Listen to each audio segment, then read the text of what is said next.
자, 학부모님, 그리고 우리 수험생 여러분.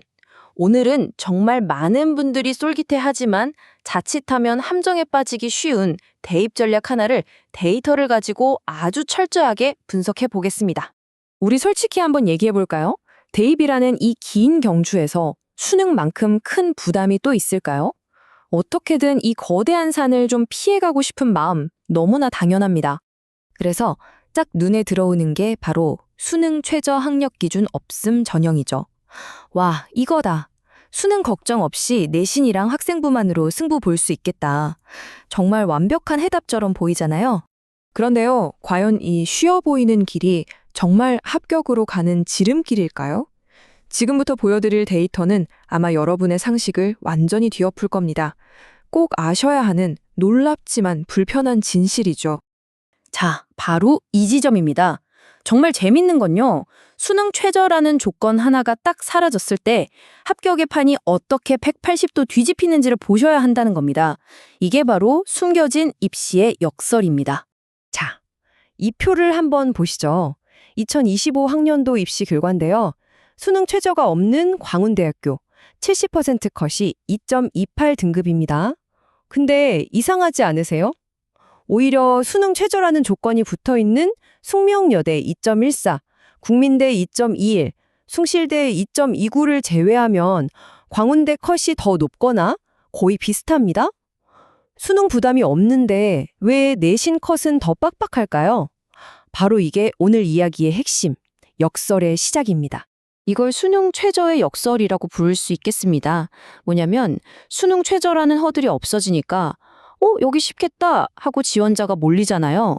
그러면서 경쟁이 너무 치열해져서 역설적으로 허들이 있었던 다른 전형보다 내신 등급 같은 합격 기준이 오히려 더 높아져 버리는 현상을 말하는 겁니다. 입시는 결국 심리전이라는 게 여기서 드러나는 거죠. 자, 그럼 도대체 왜 이런 말도 안 되는 역전 현상이 벌어지는 걸까요? 이걸 가장 명확하게 보여주는 사례가 있습니다. 2025학년도 경기대학교 케이스를 한번 깊숙이 들여다보겠습니다. 여기는 최저가 있는 전형과 없는 전형 둘 다 있거든요. 자, 경쟁률부터 한번 보시죠. 놀랍게도 수능 최저 없는 전형, 그러니까 더 쉬워 보였던 쪽의 경쟁률은 8대 1이었어요. 오히려 수능 최저라는 조건이 붙었던 전형의 경쟁률은 14대 1로 훨씬 더 치열했습니다. 자, 그럼 상식적으로 생각해 보세요. 경쟁률이 훨씬 낮았던, 지원자가 더 적었던 최저 없는 전형의 내신 합격선이 당연히 더 낮아야 하는 거 아닐까요? 그쵸? 그런데 결과는 완전히 반대로 나왔습니다. 이 결과를 보세요. 이게 바로 역설의 결정타입니다.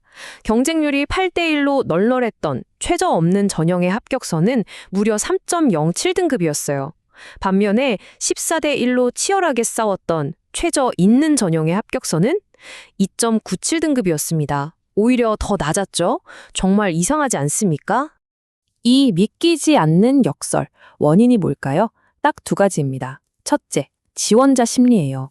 어떻게든 수능을 피하고 싶은 학생들이 최저 없는 전형으로 대거 몰려든 겁니다. 둘째는 자신감의 문제예요. 경기대의 최저 기준이 이계 과목 합 7등급이었거든요. 이걸 보고 이 정도는 충분히 맞출 수 있겠는데? 라고 생각한 내신도 괜찮고 수능에도 어느 정도 자신 있는 학생들이 오히려 최저 있는 전형에 지원하면서 그쪽의 경쟁 수준, 그러니까 지원자 풀의 퀄리티 자체가 확 올라가 버린 겁니다. 결과적으로 쉬운 길이 아니라 자신 있는 자들의 길이 되면서 이런 역전 현상이 나타난 거죠. 자, 그럼 이제부터가 진짜 중요합니다. 그럼 최저 없는 전형은 다 피해야 하나? 아니요, 그게 아닙니다. 핵심은 모든 최저 없는 전형을 한 묶음으로 봐선 안 된다는 거예요. 유형별로 나누어서 내게 유리한 판이 어디인지 그걸 찾아내는 전략이 필요합니다. 자, 먼저 교과 중심 전형부터 쪼개보겠습니다. 여기도 세 가지로 나뉘어요. 첫 번째, 광운대나 상명대처럼 정말 100% 내신으로만 줄 세우는 곳. 여긴 방금 본 역설이 가장 강하게 나타나는 곳입니다.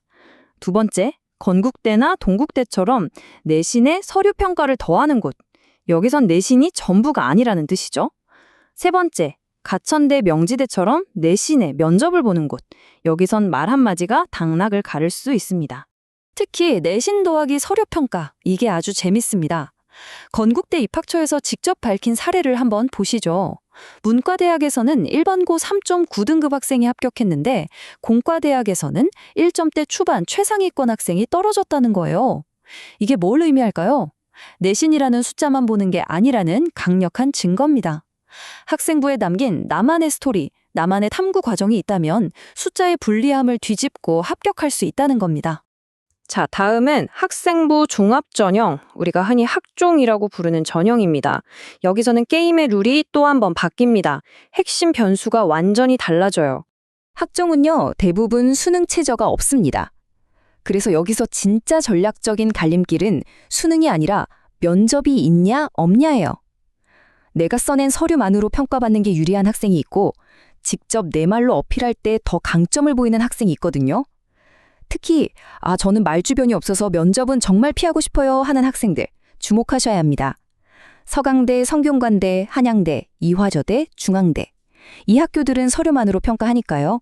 내게 맞는 판을 고르는 게 전략입니다. 자, 마지막으로 논술 전형입니다. 어쩌면 오늘 내용 중에 가장 극적인 반전이 숨어 있는 곳일 수 있습니다. 여기서는요, 수능 최저 기준이 불리한 조건이 아니라 오히려 나에게 엄청난 무기가 될 수 있습니다.